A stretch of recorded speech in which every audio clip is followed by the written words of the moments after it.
코로나19로 인해서 모두가 생활의 불편을 겪고 있지만 장애인들도 아주 심한 불편을 겪고 있다는 그런 기사를 읽은 적이 있습니다.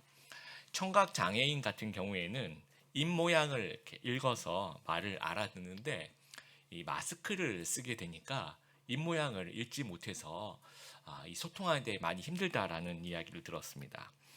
시각 장애인의 경우에 더 심한 것 같습니다.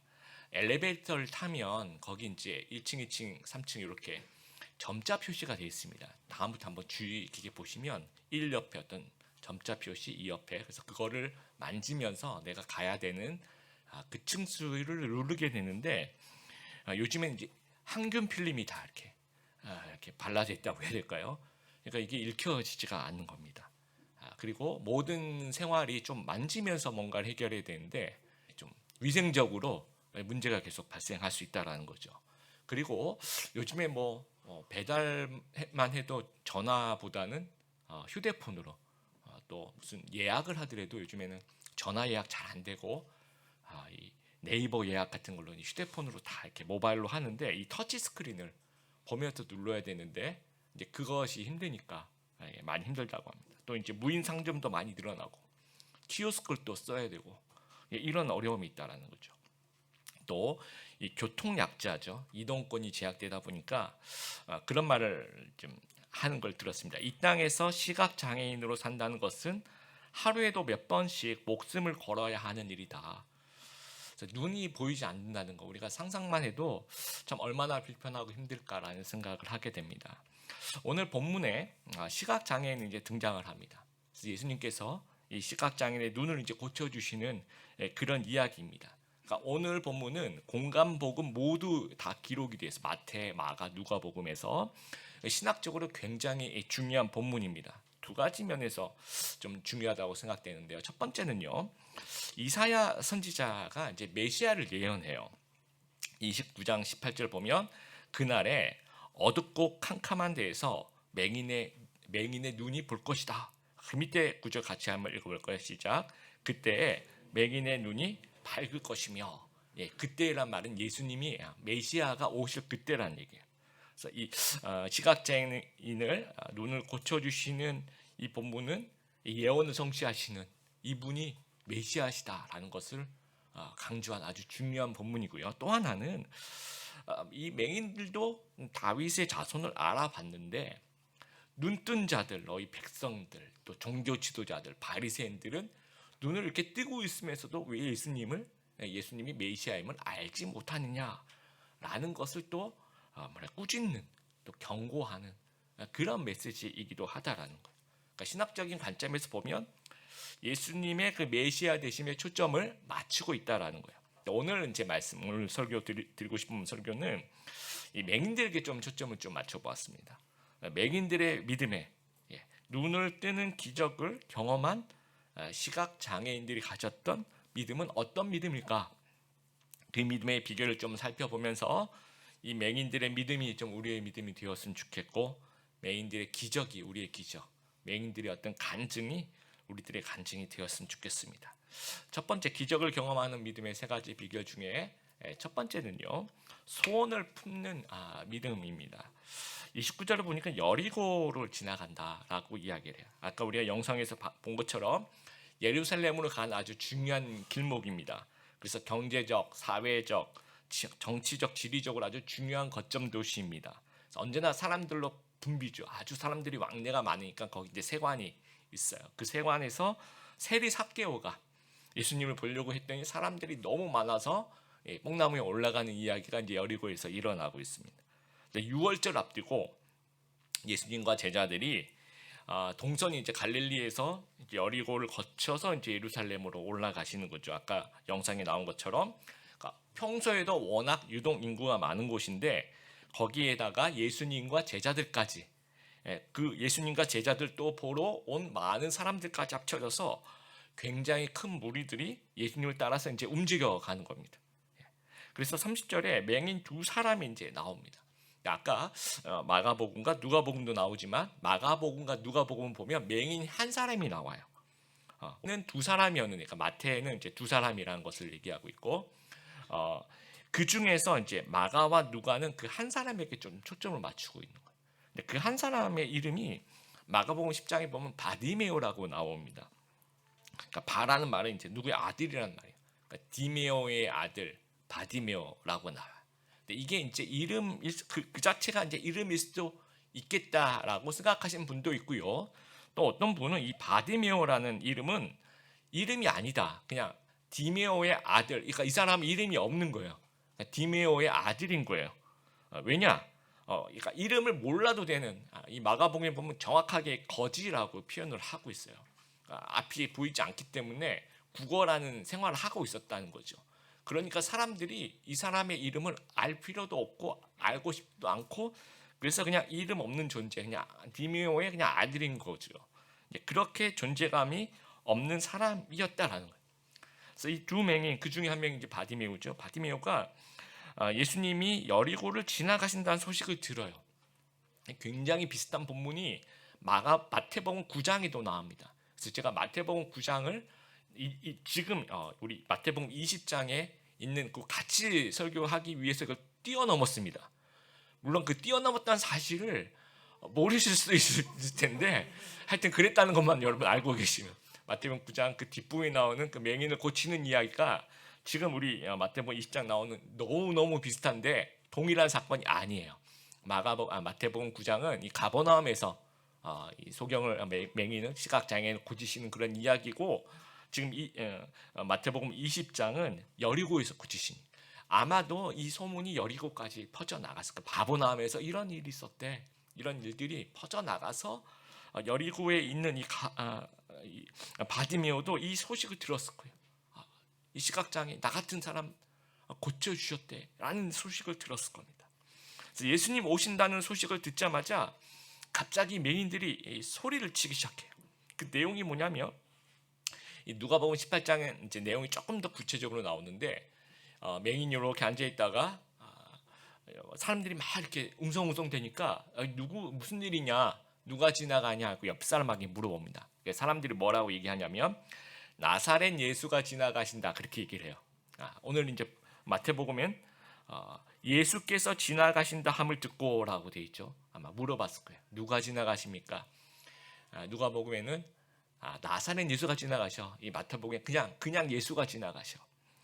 그런데 맹인들은 뭐라고 소리칩니까? 나사렛 예수여 이렇게 소리칩니까? 아니죠. 여러분 우리 본문의 30절 보세요. 다윗의 자손이여라고 얘기해요. 다윗의 자손 예수여. 그러니까 나사렛 예수라는 표현을 쓰지 않고 다윗의 자손 예수여라고 외치기 시작합니다. 이 외침 굉장히 귀한. 아까 처음에 제가 말씀드린 것처럼 이 이사야 예언을 성취하는 그 메시아가 당신이십니다라고 그 예수님이 지나가신다는 소식을 듣고 맹인은 이 나사렛 예수가 아니라 이 다윗의 자손 예수임에 대한 그 믿음이 생겨나요. 그러면서 이 맹인이 평소에 말하는 그 소원이 달라집니다. 평소에 어떤 걸 외칠까요? 이 맹인은 여리고에 앉아서 한 푼 주세요. 국어를 외쳤을 겁니다. 근데 지금은 소원이 예수님 내가 너에게 무엇을 하길 원하느냐 그럼 예수님 저에게 돈 좀 주세요 이렇게 얘기할 수도 있었잖아요. 근데 예수님한테 돈 달라고 한 푼 달라는 얘기를 하지 않습니다. 네가 무엇을 원하느냐 눈을 보게 해달라고 이야기를 하고 있습니다. 그러니까 지금의 소원은 예수님 만나고 완전 다른 소원을 눈을 뜨게 완전 다른 외침을 지금 하고 있는 거예요. 그러니까 예수님의 소식이 차원이 다른 소원을 가진 인생으로 변화시켰다라는 겁니다. 아주 옛날 영화 중에 이보다 더 좋을 수는 없다라는 영화 As Good As It Gets라는 보신 분도 아마 있으실 거예요. 그 잭 니콜슨과 헬렌 헌트가 나오는데 이 잭 니콜슨이 했던 명대사가 있습니다. 헬렌 헌트한테 뭐라고 얘기하냐면요. 당신은 내가 더 좋은 남자가 되고 싶게 만들어요. You makes me wanna be a better man. 이 잭 니콜슨이 강박증 환자입니다. 굉장히 불친절하고 굉장히 이제 말과 행동이 괴팍스러워요. 하여튼. 그런데 헬렌 헌트를 만나고 사랑하게 되면서 잭 니콜슨 안에 어떤 마음이 생겼냐면 자기 스스로가 더 좋은 사람이 되고 싶은 갈망과 소원을 느꼈다라는 거예요. 여러분 요한복음 10장 10절 같이 한번 읽어보겠습니다. 내가 온 것은 양으로 생명을 얻게 하고 더 풍성히 얻게 하려는 것이라. 예수님께서 오신 목적은 물론 우리를 구원해 주시는 것이죠. 그런데 구원과 함께 뭐라고 되어 있냐면 더 풍성히, 이전에는 생각지도 못했던 그런 풍성한 삶, 더 나은 삶을 구원과 함께 주시려고 이 땅에 오셨다라는 거예요. 그러면 예수님을 만나면 차원이 다른 꿈과 소원이 생겨야 된다는, 또 생긴다는 겁니다. 그러면서 우리는 보다 더 풍성한 삶에 대한 그러한 마음을 가지게 된다는 거예요. 이 바디메오는요, 정말 굶지 않고 얻어먹는 게 아마 일상의 소원이었을 겁니다. 그런데 예수님이 다윗의 자손임을 믿는 그 믿음이 생기고, 그런 다윗의 자손 예수님을 만나면서 차원이 다른 소원이 생기는 것이 눈을 뜨게 하는, 난 이제 더 이상 거지의 삶을 살고 싶지 않다, 구걸하고 다른 사람에게 의존하는 그런 삶이 아니라 그런 모든 것에서 벗어난 완전한 독립된 삶을 살고 싶다라는 그런 소원이 생겼다라는 거예요. 북유럽 스칸디나비아 반도 부근에 이 복지국가 4개국이 있습니다. 노르웨이, 스웨덴, 핀란드, 덴마크. 이 나라들이 한 1000년 전에는요, 지금 오늘날 같은 그런 나라가 아니었어요. 지금도 그렇지만 너무 춥고 아주 농경지가 적은 그런 불모지들, 또 산악지대들이 많아요. 또 무슨 조그만 호수들, 그런 것들도 많고. 그러니까 여기서 뭔가 뭐 농사를 짓거나 뭘 할 게 없는 거예요. 그래서 할 게 없으니까 뭘 합니까? 배 타고 나가서 그냥 약탈하는 거예요. 이 바이킹들입니다. 이 바이킹들의 어떤 그 원조들이죠. 근데 이제 선교사들이 파송이 되고 예수님을 만나요. 이 나라들이. 그러면서 환경은 똑같은데 변화가 됩니다. 예수님이 주시는 풍성한 삶의 소원을 꿈꾸기 시작해요. 그러면서 이제 더 이상 약탈하지 말자 우리. 그러면서 평화로운 나라, 또 삶의 질이 높은 나라, 북유럽 복지 사회를 구현해냅니다.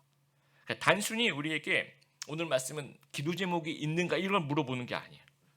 내가 예수님을 만나고 내가 더 풍성한 삶을 살고자 하는 다른 차원의 소원이 있는가를 물어보고 있는 겁니다. 그러니까 예수님 때문에 내가 더 나은 사람이 되고 싶은 소원을 우리 성도님들 가지고 있는가라고 물어보고 있는 거예요. 그래서 영적인 시각으로 보았을 때 이 구걸하듯 하루하루 겨우 살아가는 그런 인생이 아니라는 거예요. 우리는 이 다윗의 자손 때문에 우리에게 믿음이 생기고, 그 믿음이 우리에게 자존감을 주는 겁니다. 그러면서 우리의 사고가 이 무한으로 확장이 되는 거예요. 그래서 더 온전한 신앙인이 되려고 하는 그런 소원을 가진 성도들이 되기를 바라고요. 제대로 된 인생을 꿈꾸는 저희들이 되길 바랍니다. 그리고 더 높은 가치의 꿈을 꿀 수 있는, 그래서 우리 삶의 질의 변화를 추구하고 내가 더 좋은 사람이 되려고 마음먹는 그런 성도님, 우리 드림교회 성도님 다 되시기를 축복합니다. 두 번째 비결은요, 익숙함을 버리는 그런 믿음입니다.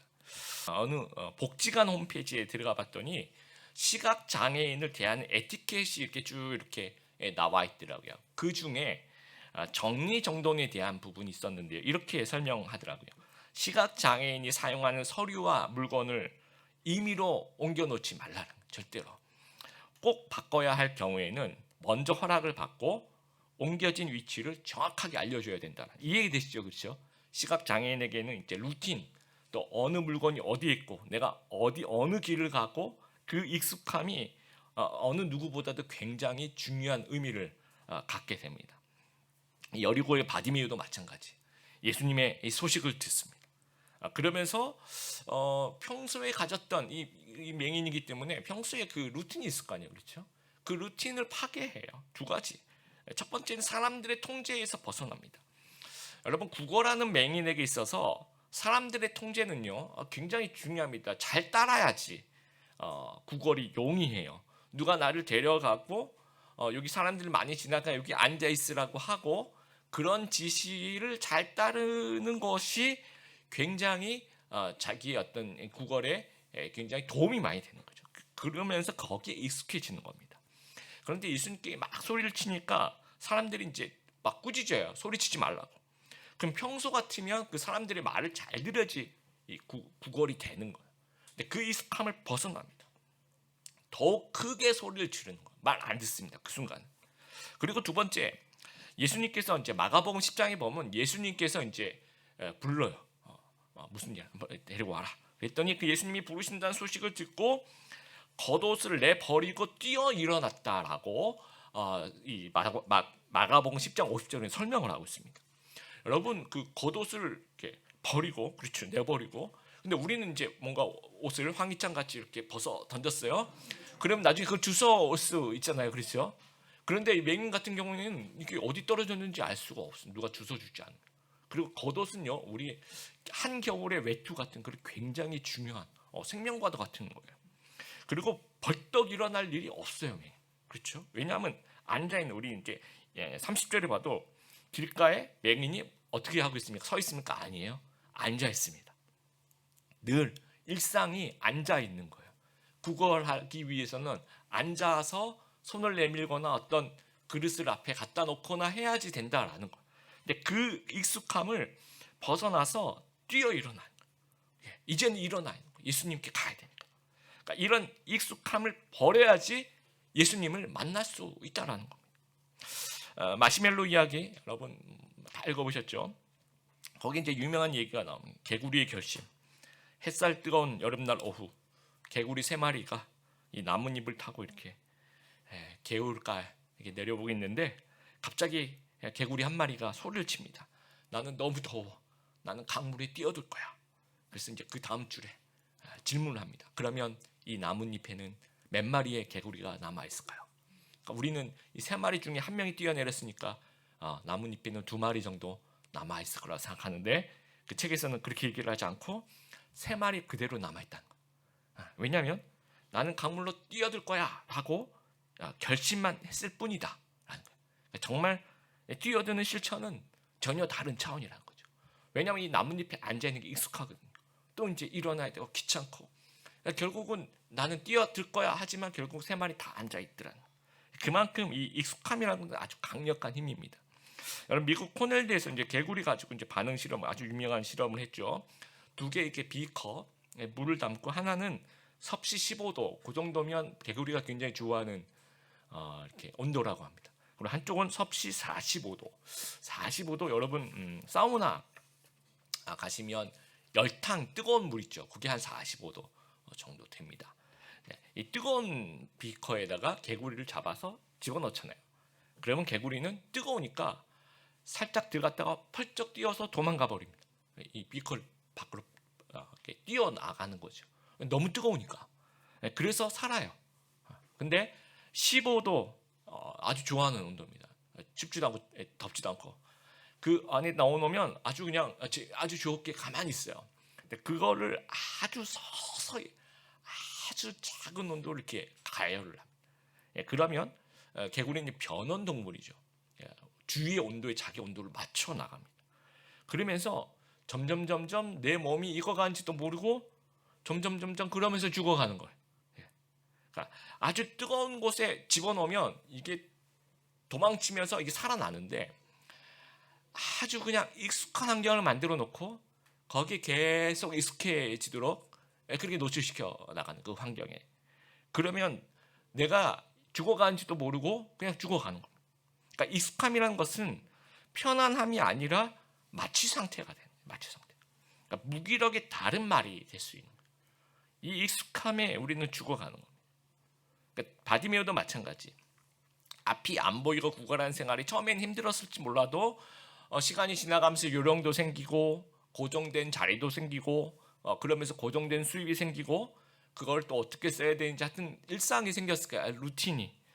그래서 점점 익숙해지면서 이 생활도 좀 할만하네.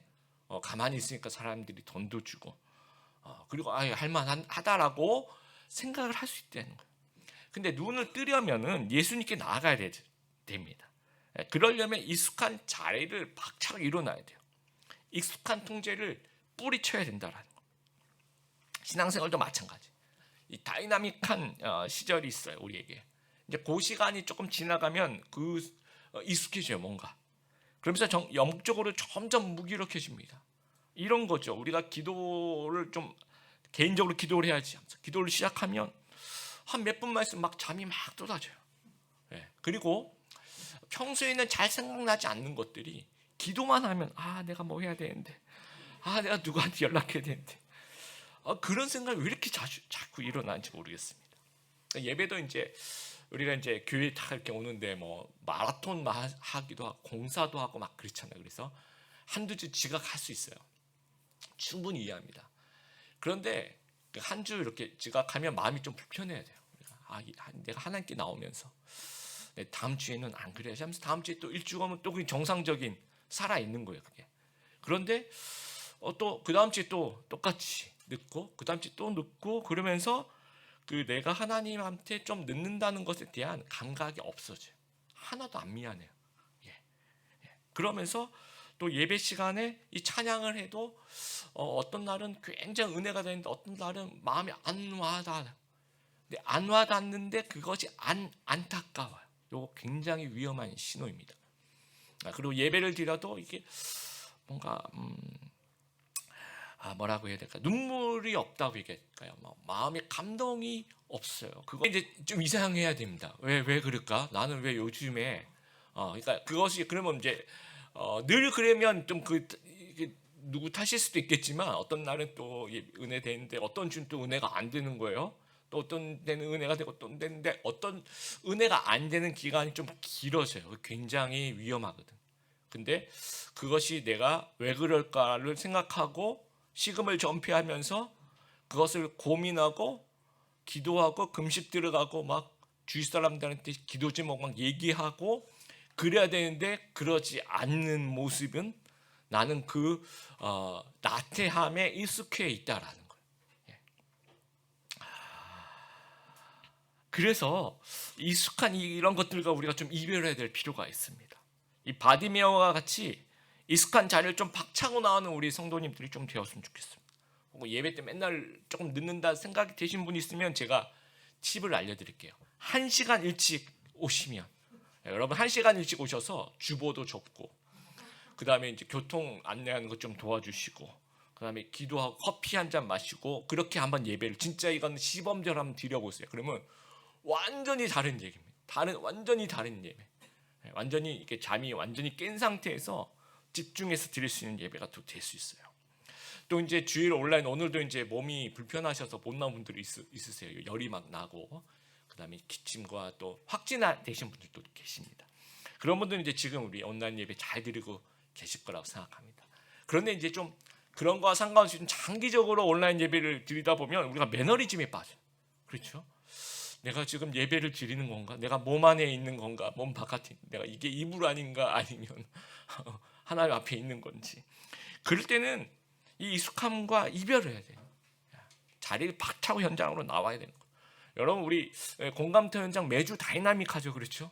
정말 매주 오늘도 얼마나 데코레이션 또 이쁘고 그 다음에 이제 아이들 데리고 이 깐뜰렉 왔다 갔다 하고 이 모든 과정들 우리는 매주 다이나믹합니다. 이런 과정들을 좀 느껴봐야 돼요. 그래서 이 나태함의 권세를 좀 뿌리치고 익숙함이라는 이 무기력을 좀 과감히 버리고 예수님께 좀 나아갈 수 있는 그런 우리 귀한 성도님들 되시길 바랍니다.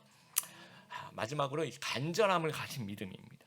우리나라 시각장애인 인구가 약 25만 명 정도 된다고 하는데 그중에 90%가 후천적이래요. 그러면 오늘 바디메오는 선천적일까요? 후천적일까요? 우리 마태복음 본문에서는 얘기를 하고 있지는 않는데 누가복음 18장 41절을 보면 예수님이 무엇을 원하느냐 했더니 바디메오가 주여 다시 보기를 원합니다. 이렇게 얘기를 해요. 그러면 후천적이라는 얘기죠. 그러니까 시력이 점점 떨어졌을 거예요. 어떤 이유 때문에. 그러면서 해볼 수 있는 건 다 해봤을 겁니다. 의사도 찾아가 보고 약도 먹어보고 또 민간요법도 해보고 그렇죠. 모두 효과가 없었기 때문에 지금 구걸을 하고 있을 것입니다. 근데 예수님이 마지막으로 이제 예루살렘으로 지금 올라가는 길입니다. 그래서 여리고를 지나가요.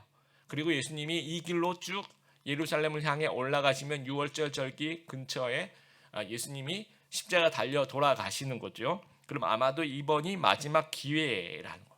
아주 간절합니다. 그래서 우리가 생각할 때 그냥 예수님께서 여리고를 지나가시다가 여기 바디메오 있니? 바디메오 와봐라 이렇게 얘기할 수도 있잖아요. 그런데 그렇게 안 하십니다. 바디메오를 찾아가지 않고 그냥 길을 가시는 거예요. 그러니까 때때로 예수님은요 우리에게 먼저 찾아오지 않을 때가 있으시다라는 거예요. 그러나 그럴 때는 하나님 우리를 무시하다기보다는 우리가 예수님을 찾아가기를 원하실 때라고 우리는 생각했으면 좋겠습니다. 우리가 예수님을 찾아가서 만날 기회라는 거예요. 그래서 예수님께서 계속 길을 가시다가 멈추신 시점이 여러분 32절에 보세요. 예수께서 머물러 서서라고 얘기해요. 이제까지는 안 머무르셨어요. 언제 머무르셨습니까? 32절 하지 말라고 해도 또 외치고 더 크게 소리 지르실 때 예수님 멈춰서십니다. 한 번 소리 지를 때 예수님 멈춰서지 않으셨어요. 근데 사람들이 말리고 야 하지마 그래도 다윗의 자손 예수여 나를 불쌍히 여기소서라고 더 크게 외치실 때 그때 예수님이 그때서야 스톱을 하십니다. 멈추십니다. 왜냐하면 한 번 소리치다가 저지당해서 조용히 했다면 예수님은 그냥 뭐라 그럴까요? 신경 안 쓰셨을 것 같아요. 패스. 얘가 원하지 않구나. 그런데 계속 외칠 때 간절히 원하는구나. 아마 일종의 테스트였을 수도 있고요. 예수님의 그 관심을 이렇게 pay attention을 끌어냈다라는 거예요. 주목하시는 거죠. 우리가 간절할 때 하나님께 매달리게 되는 거예요. 그때 하나님이 일하시는 겁니다. 기적을 체험할 그런 가능성이 높다라는 거예요. 우리가 이제 한국 축구가 이제 월드컵 16강에 진출했는데 이번 월드컵 이렇게 보시면 이제 강팀이 지는 경기가 이제 많이 등장을 합니다. 그렇죠? 이게 제가 볼 때는 간절함의 차이에서 오는 건 아닌가 싶어요.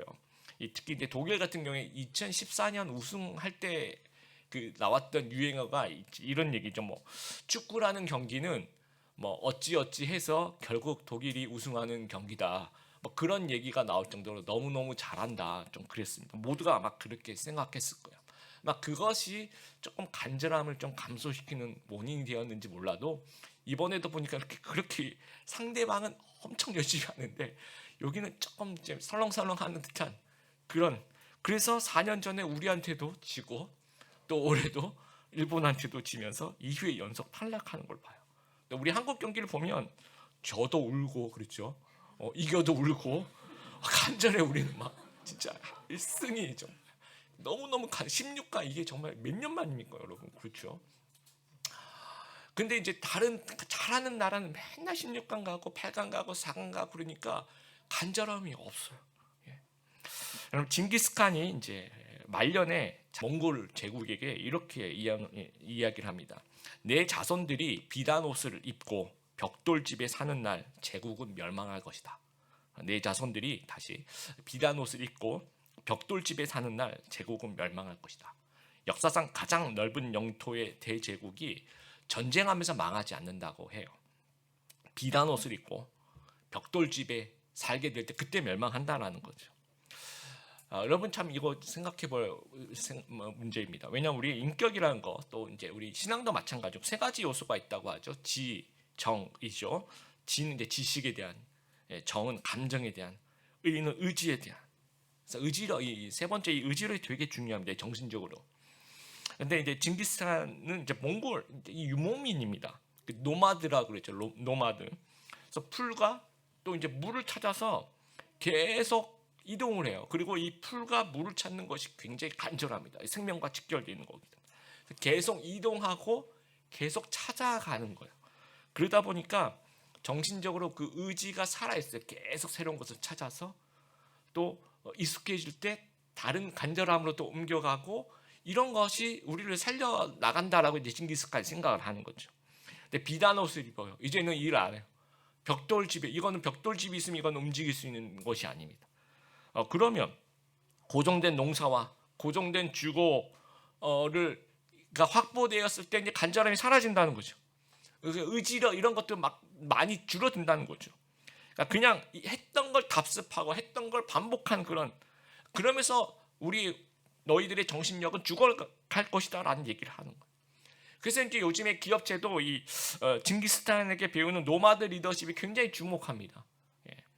그리고 우리 신앙생활도 이 간절함을 잃을 때 이거 죽어가는 거예요. 제가 수많은 학교에 입학을, 여러분도 마찬가지고 초중고 대학에 미국 학교들 다 입학을 했지만 그때 가장 정말 기억에 남는 게 이제 LA에 풀러 입학했을 때 그때 간증거리가 제일 많았던 것 같아요. 제일 기억에 많이 남습니다. 그러니까 여러 가지 상황들 다 말씀드릴 수는 없지만 그때가 제가 아마 제일 간절했던 상황이었던 것 같아요. 그래서 너무 간절해서 이제 제가 몇 달 동안 밤마다 이 캠퍼스 연못가에 앉아가지고 사람들 안 지나가는 그 연못가에 앉아서 그 밤마다 이제 기도하고 하나님 찾고 그랬던 것 같아요. 그래서 그 간절하고 그 간절한 마음을 하나님 붙잡고 하다 보니까 간증이 생겨요. 그래서 제가 좀 후회가 되는 것이 제 모든 삶의 순간이 그렇게 간절했으면 얼마나 많은 그 간증이 생겨났을까라는 그런 생각을 하게 됩니다. 그러니까 가장 우리가 간절할 때 그때 간증이 넘쳐나는 거예요. 그러니까 우리의 기도가 응답받지 못한 이유는 하나님께 대한 간절함이 없기 때문입니다. 우리의 신앙생활이 미진한 이유는 하나님께 대한 간절함이 없기 때문이에요. 우리가 몇 번 기도해보고 하나님이 안 주시면 뭐 할 수 없는 거지.